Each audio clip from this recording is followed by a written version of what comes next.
Nesta quarta-feira, 14 de maio de 2025, estamos recebendo o prefeito de Vespasiano Correia, presidente do Consórcio Intermunicipal de Serviços do Vale do Taquari, Tiago Miquelon. Falamos tantas vezes, a maioria das vezes por Meet, né? O Tiago lá em Vespasiano Correia ou na região alta do Vale. Hoje ele está aqui no nosso estúdio. Prazer em te receber. Bom dia.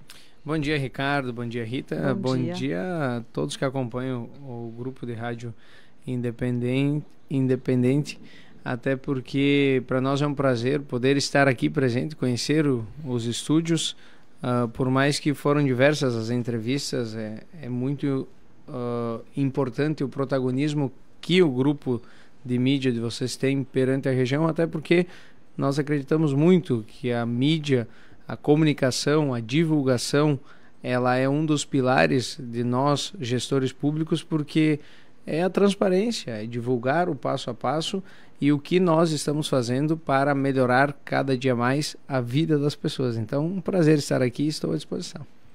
Prazer é nosso, até porque falávamos aqui nos bastidores, né? O Tiago está vindo mais aqui para a região baixa, porque é onde fica a sede do Concisa, né? Porque além de prefeito de Vespasiano Correia, já foi presidente da AMAT, Associação dos Municípios do Alto Taquari, da parte alta do Vale, e agora ele está, desde o final do ano passado, início desse ano, assumindo aí a função de presidente do Concisa, Consórcio Intermunicipal de Serviços do Vale do Taquari. O que a gente pode falar desse início de gestão? Porque das outras vezes que falamos, você mal tinha sido eleito, ainda tinha que tomar ciência de muitas das demandas que estavam para ser exercidas, aquilo que estava pendente. Já deu para ter uma noção um pouco maior agora, Tiago, quais são as primeiras ações na função de presidente do Concisa? Com certeza, nós assumimos em fevereiro, levamos aproximadamente 30 dias para conhecer a equipe, saber o funcionamento, mesmo estando prefeito 4 anos, usufruindo muito dos serviços que o consórcio oferece para os municípios, é perceptível, estando dentro do consórcio, como ele é muito mais amplo do que nós gestores que estamos lá na prefeitura, achando que o consórcio é simplesmente para uso de compra de medicamentos, compra de convênios hospitalares. Não, o consórcio é muito mais do que isso, é agilidade e preço. E é o que nós fizemos nesses 3 primeiros meses, foi avaliar toda a estrutura, oxigenar inclusive com algumas trocas do diretor executivo, secretário executivo, e agora nós estamos fazendo um planejamento dos pilares que nós vamos sustentar para avançar no consórcio. E como é que tem sido esse contato justamente com os prefeitos, com as prefeituras, até para que eles também tomem conhecimento, talvez, de que possam utilizar o Concisa para outras demandas? Isso, até nós, no primeiro mês, quando nós trocamos diretor executivo, eu tive até um ruído de comunicação com os próprios associados, porque eu não coloquei no grupo do WhatsApp, trocamos o diretor, eu queria esperar a assembleia, até porque eu acredito que hoje todos nós gestores e praticamente toda a comunidade, em tempo real é até difícil acompanhar todas as informações de grupos de WhatsApp. Então nós estamos agora tentando organizar essa questão de comunicação, fizemos uma assembleia, aprovamos as contas da gestão anterior, agora nós já estamos com o novo diretor, o Norberto, que veio inclusive aqui, fez entrevista, ele já acessou todos os colegas prefeitos, então é uma transição, toda transição ela necessita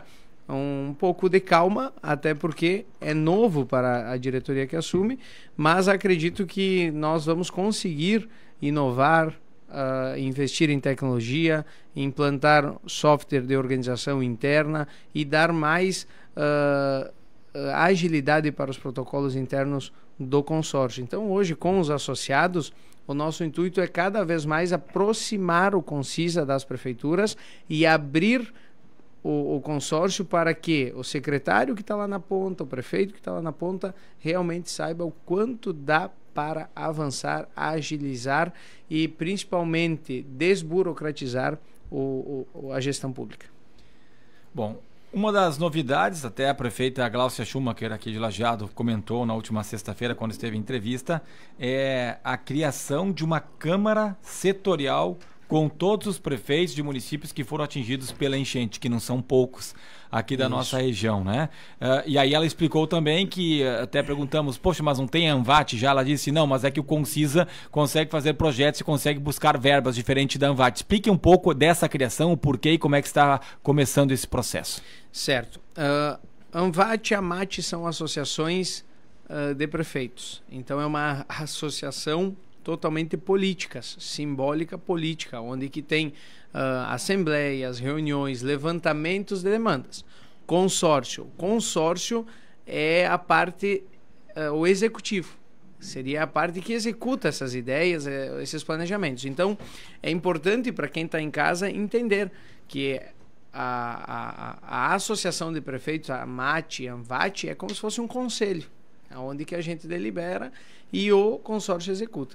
E como nós temos um grande enfrentamento perante as dificuldades que tivemos com a catástrofe, é muito mais fácil, ou melhor, acreditamos no sucesso quando nós trabalharmos em conjunto com a unidade da região e que todos os municípios aonde que tenham problemas semelhantes, a gente possa tratar de forma coletiva. Então, nós tivemos, através da liderança do Dr. Sérgio Diefenbach, o qual já vem há tempo puxando essa frente, de nós fazermos planejamentos e organização voltado à prevenção e também em avanços para que a gente consiga ter estruturas que possa mitigar os problemas da catástrofe. Então, o consórcio está abrindo uma Câmara Setorial, convocando prefeitos para que nessa Câmara Setorial tenha um conselho interno fiscalizatório, para que junto com esses conselhos a gente possa montar uma equipe técnica para fazer projetos, protocolar projetos,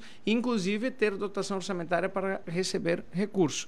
Um exemplo, nós protocolamos agora a construção da ponte que liga Estrela Cruzeiro, essa rodovia que vai fazer o Rodoanel, que a gente comenta aqui, que a mídia já está comentando muito, foi protocolado no FUNRIGS através do consórcio. Por quê? Porque o consórcio tem estrutura para conseguir receber esse recurso e, através disso, licitar a empresa que possa fazer, ou ao menos fazer ser a ferramenta de o recurso sair lá do governo e chegar para o fim necessário. Então, esse é o nosso intuito de avançar como consórcio. E aí pensar como região, não pensar como município, porque os projetos vêm separados. Um exemplo, hoje a gente percebe muito, e é o que nós avaliamos na reunião que tivemos semana passada, cada prefeito tem o seu deputado, cada prefeito tem o seu partido, cada prefeito tem o seu meio de articular. Porém, nós não conseguimos enxergar em curto prazo grandes volumes de recursos se não for região. Um exemplo, se nós recebermos um fundo internacional, eles não vão ligar para o prefeito de Vespasiano e dizer, eu tenho tantos milhões para Vespasiano. Eles vão ligar, quero doar um fundo internacional pro Vale do Taquari. O próprio Estado, é muito complicado para o Estado ter que escolher entre os municípios qual tem prioridade e qual tem menos prioridade. Então, nós já estamos cada vez mais cientes de que quanto mais for região, mais expectativa de nós alcançarmos e atingirmos o objetivo do grupo. Mas especificamente sobre essa Câmara Setorial, ela é mais focada justamente aos prefeitos que tiveram os municípios atingidos, né, pelas enchentes, ou não necessariamente? Não necessariamente. Inclusive, eu vou usar câmaras setoriais que já existem no consórcio para nós conseguirmos identificar. Por exemplo, hoje o SAMU, quem gerencia o SAMU da região é o consórcio.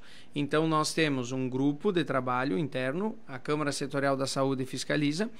Tem, através do nosso executivo, a gente tem a equipe que faz a licitação da empresa, que faz a gestão do SAMU. O governo do estado passa um valor mensal para a manutenção e o governo federal passa outra parte. E os municípios suas contrapartidas. Então, nós criamos uma dotação orçamentária dentro do consórcio. Vamos lá, entra R$500 mil por mês para fazer a gestão do SAMU. O consórcio faz a gestão. O consórcio que contrata a manutenção de equipamentos do SAMU.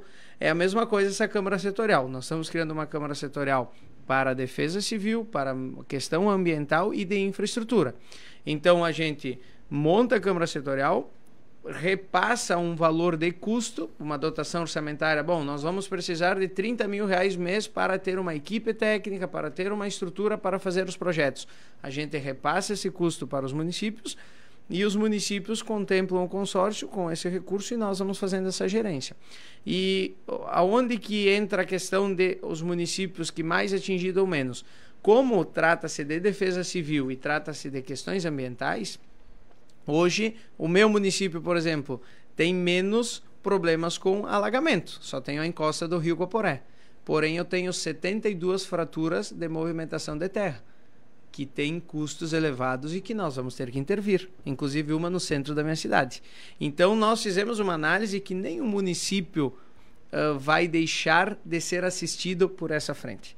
Então, acredito que vai ser um projeto muito interessante para as associações, para a região, e nós vamos conseguir avançar muito. Quantas são as prefeituras que estão, ou os municípios que estão integrando essa Câmara Setorial?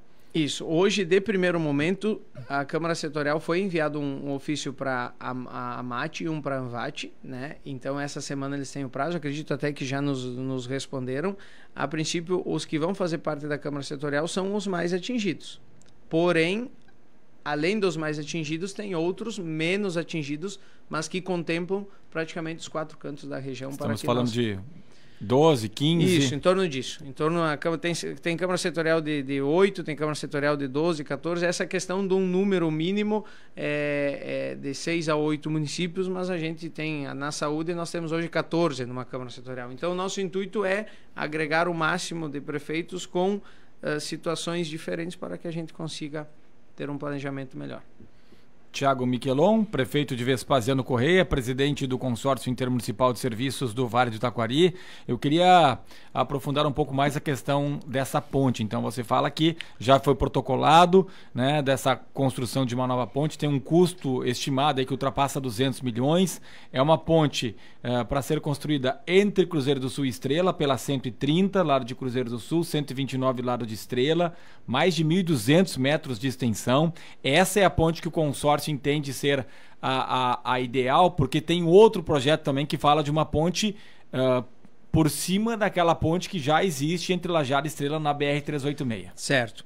Importante destacar o seguinte, o consórcio ele é a ferramenta para que as entidades consigam acessar aos recursos. Então, não é o Tiago, presidente do consórcio, que escolhe o projeto. Tem um grupo de trabalho e isso vai acontecer, inclusive, nessa Câmara Setorial. Isso, muito boa pergunta, tá, Ricardo? Até para nós conseguirmos deixarmos isso claro. Por exemplo, essa ponte está sendo liderada por o grupo da SIC, da ACIL, do Codevat, Univates. Então, através da Cíntia, da Univates, nós recebemos o projeto e o consórcio, por ser o guarda-chuva dos municípios, nós protocolamos.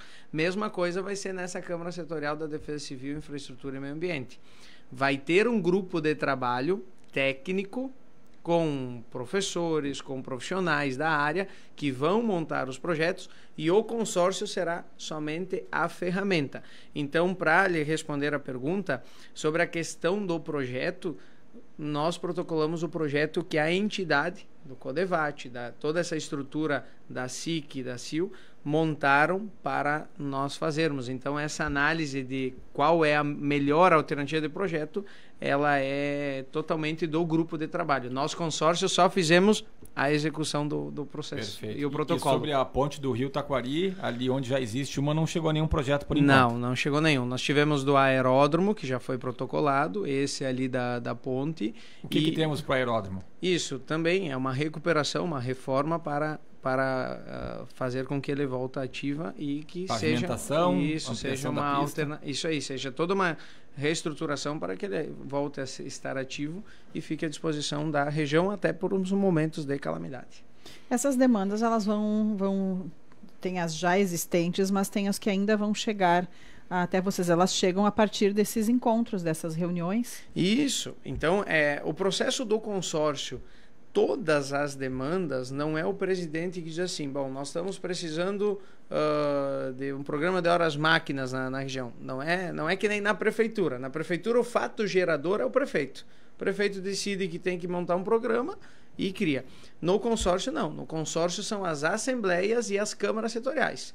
Então, tem que ser uma ação coletiva que realmente tenha uma demanda ampla para que a gente crie o fato gerador e, em cima disso, a gente abra um edital ou monte uma estrutura executiva de um processo.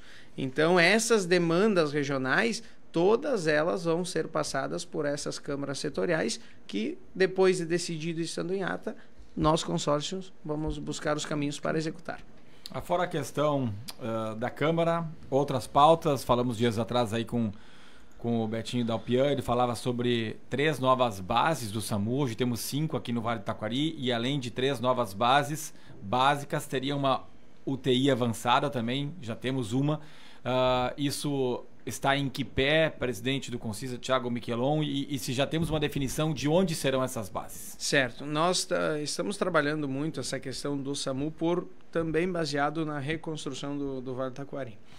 Nós tivemos, lá na época da calamidade, por exemplo, Vespasiano Correia, 2 Lajados, São Valentim, nossa referência é Encantado.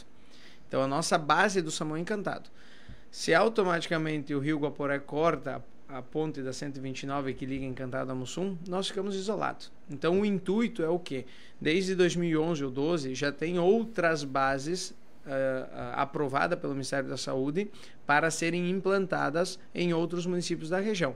Quanto mais nós ampliarmos e conseguirmos distribuir as bases do SAMU, melhor vai ser o atendimento.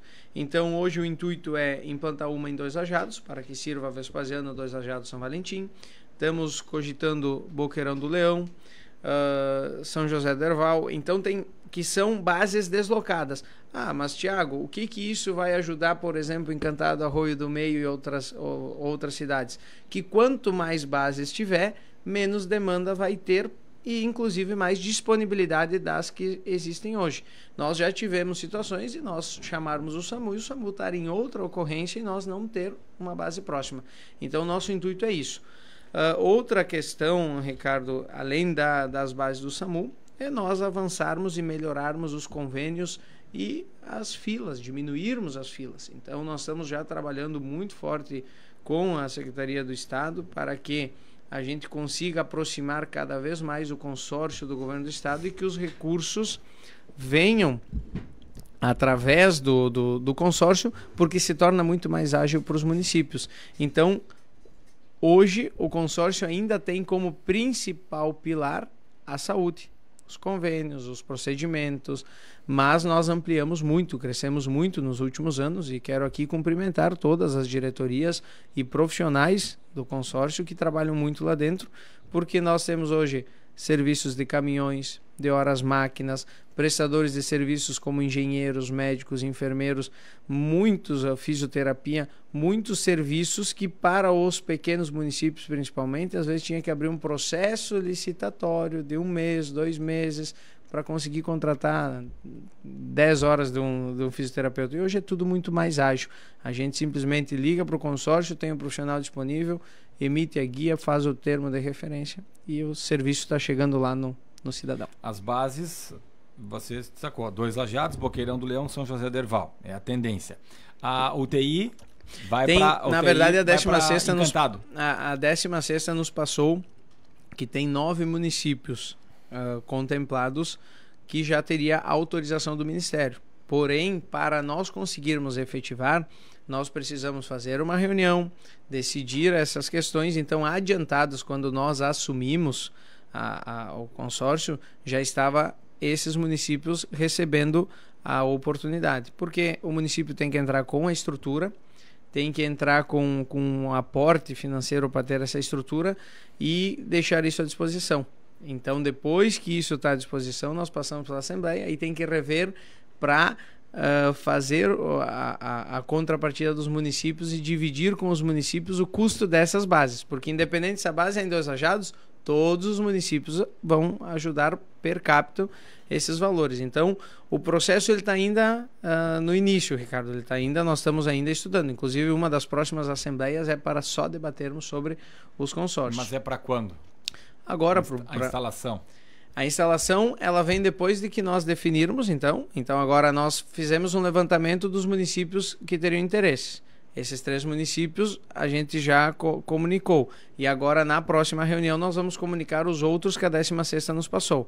Depois que nós comunicarmos todos e nós conseguirmos mapear e ver qual que é válido para a região e qual que os prefeitos se interessam, aí nós, depois que passar por essa assembleia, a gente dá o positivo para o Ministério da Saúde e aguardamos daí a deliberação deles.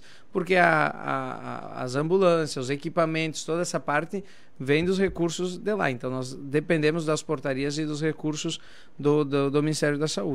Depois que nós fazermos isso, tempo, aproximadamente 1 ano leva até nós consolidarmos toda a estrutura e botar ela ativa. E haveria alguma possibilidade também de se trazer uma regulação para o Vale do Taquari, ou pelo menos aqui mais próximo da gente, porque a gente depende ainda da regulação do atendimento feito por Porto Alegre. Isso, que na verdade até a regulação, o que acontece? Digo do SAMU, né? A respeito do SAMU. Isso. Essa questão da regulação também vem tudo dentro do acordo e do plano de trabalho que o Ministério exige. Nós temos que cumprir. Então, eles centralizam isso, até porque, como trata-se de região, nós, até hoje, inclusive, os contratados para a regulação, por exemplo, do SUS, passa pelo consórcio. Nós vem o recurso, a gente contrata, eles fazem a regulação, mas é tudo vinculado a sistema macro, que é Estado e não Ministério há possibilidade, então. Podemos colocar em pauta, mas ainda é algo... O SAMU, por mais que a gerência é feita por nós, é de acordo com o regramento que vem do Ministério da Saúde. E a base da UTI é para Encantado. A previsão é essa. Do SAMU. O intuito é, além dessas unidades básicas, inclusive colocar uma base de UTI Encantado, que hoje tem aqui em Lajeado, e se eu não me engano tem uma em Teutônia, não tenho certeza, mas é em Lajeado que tem. Por quê? Porque nós temos muitas demandas, inclusive de transferências de paciente, que os municípios hoje têm que contratar uma união assistencial ou uma empresa privada, que o custo é muito elevado para transmitir questões de UTI. Então o intuito também é trazer para Encantado, para que nós conseguimos ter, não somente dependermos só de Lajeado. Tiago Miquelon, prefeito de Vespasiano Correia, presidente do Concisa. Outras pautas, eu sei que vocês têm a AMAT, né? Entidade da qual o senhor era presidente até pouco tempo, agora é o Matheus Trojan de Mussum. Tem uma pauta amanhã com o governador em exercício, Gabriel Souza, para tratar aí de rodovias. Hoje também tem um importante encontro lá para tratar de ferrovias, onde vai estar o Rafael Fontana, representando Anturvales e representando a região. O que mais dá para destacar de outras pautas regionais? Hoje as nossas principais pautas da AMAT, que é muito importante destacar isso, que a AMAT tem umas pautas peculiares, como é o trem dos vales. Hoje nós temos uma ferrovia que inclusive foi protocolado também pelo consórcio, um recurso através do Ministério do Turismo para tentar conseguir um recurso para a reforma, pelo menos do trecho aonde que o trem dos vales hoje trabalha. Mas para nós está sendo um prejuízo muito grande para a região, porque nós tínhamos aproximadamente 40 mil bilhetes para o trem dos vales. 40 mil pessoas que vêm por temporada para a nossa região. Isso fomenta o restaurante, o hotel, toda a estrutura. E tiveram muito investimento da iniciativa privada com a expectativa do trem. E o trem funcionou um período curto e aí aconteceu a catástrofe. Então, nós estamos batendo muito fortes e incisivos no governo federal, principalmente, porque nós precisamos reativar o trem dos vales e nós precisamos recuperar o turismo. O governo federal já se manifestou, através do DENIT, criou um grupo de trabalho, estão fazendo levantamento, e tem ainda a questão que é agravante, que é de ter a concessão com a Rumo. Então não é simplesmente uma decisão única do governo, tem a questão também da empresa que tem o domínio até 2027. Então, através da Anturvales, através do Rafael Fontana e junto com as associações, nós estamos pedindo muita força do governo do estado para que consiga intervir e a gente tenha o resultado o mais breve possível. Em termos de valores, já se sabe qual seria esse valor, pelo menos para esse trecho? Isso, eu vou aqui fazer um valor mais simbólico do que efetivo, até porque são planilhas e a parte técnica sabe muito disso, mas fala-se em 100 milhões de reais aproximadamente para nós recuperarmos. É um valor expressivo? É um valor expressivo. porém, nós estamos falando que todo o custo hoje do trem, o que o trem movimenta numa temporada passa de milhões. Então não é um grande investimento para um governo federal que tem condições, que tem esse recurso, para uma região que depende muito hoje do turismo, porque ele é o que mais impactou com a enchente, mas também é um dos setores que mais rápido se recupera se conseguirmos fazer fluir. Vespasiano Correia, tudo certo? Graças a Deus, Vespasiano Correia, agora nós estamos fazendo algumas mudanças de governo, estamos renovando secretários, não porque os que estavam lá estariam cansados, mas foi um comprometimento nosso com a comunidade, de cada pouco trocar, renovar, também não fazer uma troca, uma dança de cadeiras de cada 6 meses mas um período de um mandato. Agora já estamos renovando com outros secretários, estamos avançando muito nas pavimentações do interior, estamos querendo implantar um governo digital, cada vez mais sofisticar, inovar, ser um governo mais transparente e também agradecer toda a equipe e toda a comunidade. É um orgulho, um prazer poder estar à frente do município onde que a comunidade investe, onde que nós percebemos que a nossa grande obra é cuidar das pessoas. E agora também, Ricardo e Rita, assumi semana passada, tive posse como vice da FAMURS também, então mais um compromisso, uma responsabilidade para nós levarmos as demandas dos municípios, da região, para as esferas maiores e nós conseguirmos desenvolver cada vez mais. Tá bem, Tiago, muito obrigado pela presença, sucesso aí à frente tanto do município de Vespasiano como do Concisa. Claro, muito obrigado pela oportunidade, pelo espaço, estou à disposição, acredito agora que sabendo o caminho eu vou estar mais presente, certo? Parabéns pelo trabalho de vocês. Vai ser sempre muito bem-vindo, muito obrigada. Conversamos com o prefeito de Vespasiano Correia e também presidente do Concisa, o Tiago Miquelon.